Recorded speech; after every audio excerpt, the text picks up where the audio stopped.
तर आज मी तुमच्यासाठी घेऊन आलो एक कांदा पेरणी यंत्र। तर हे मानवचलित कांदा पेरणी यंत्र। नमस्कार शेतकरी मित्रांनो, मी किशोर आमले बळीराजा या आपल्या मराठी यूट्यूब चॅनलमध्ये तुमचं स्वागत। तर मित्रांनो, तुम्हाला जर माहिती, मी दरवेळेस नवीन शेती उपयोगी प्रोजेक्ट उपकरणे घेऊन येत असतो। तर आज पण तुमच्यासाठी एक नवीन उपकरण घेऊन आलो आहे।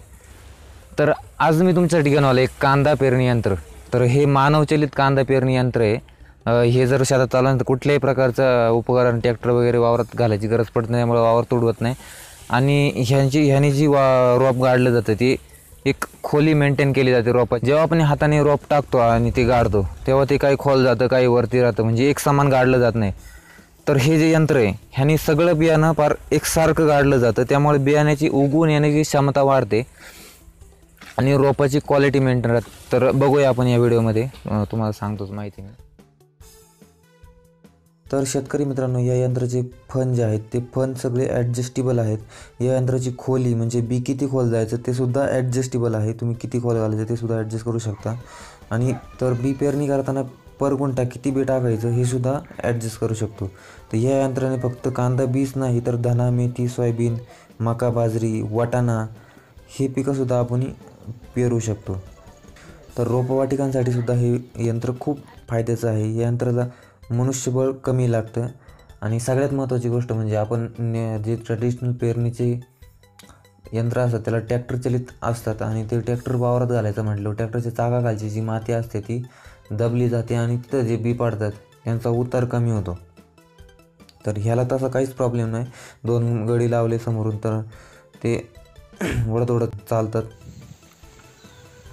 तर यंत्रासोबत हे जे 4 कप दिसतात, रोलर कप, जे बियाणे उचलण्यासाठी रोलर असतात, ते 4 सेट येतात। ते तुम्ही बियाण्यानुसार, बियाण्याच्या साईजनुसार ते वापरू शकता। वाटाण्यापासून तर ते मेथीच्या छोट्या, कांद्याच्या छोट्या बियापर्यंत वेगवेगळ्या प्रकारचे असतात, बियाण्यानुसार ते वापरू शकता। आपण या ठिकाणी बघू शकतो जे रोपाची क्वालिटी आणि जी कांद्याचा उतार जो आला आहे तो किती एकसारखा आणि युनिफॉर्म आहे। या ठिकाणी स्प्रिंकलरवरती हे सिंचन केलेलं आहे। हा धना बघू शकताय, धना आपण जनरली हाताने टाकतो आणि ते ट्रॅक्टरने रेवाळतो, पण यामध्ये धनासुद्धा पेरू शकता तुम्ही।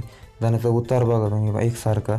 रेवाळल्यानंतर काय होतं, ट्रॅक्टरने आपण जेव्हा धना गाडतो तेव्हा तो जास्त खोल जातो, पण ह्याने काय तर फानांची जी खोली आहे ती सुद्धा ॲडजस्टेबल आहे आणि 2 फानांमधलं अंतर ते सुद्धा तुम्ही बियाण्यानुसार ॲडजस्ट करू शकता। वाटाण्यामध्ये सगळ्यात जास्त अंतर लागतं, तर ह्या कांदा बियाण्यामध्ये 4 ते 5 इंचाचं अंतर लागतं।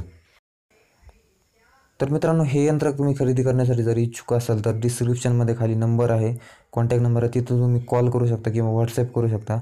माझाही नंबर आहे आणि जे विक्रेते मुक्ताई ॲग्रो इंजिनिअरिंग निलेश शेरकर यांचाही नंबर डिस्क्रिप्शनमध्ये आहे, तिथे तुम्ही कॉन्टॅक्ट करू शकता।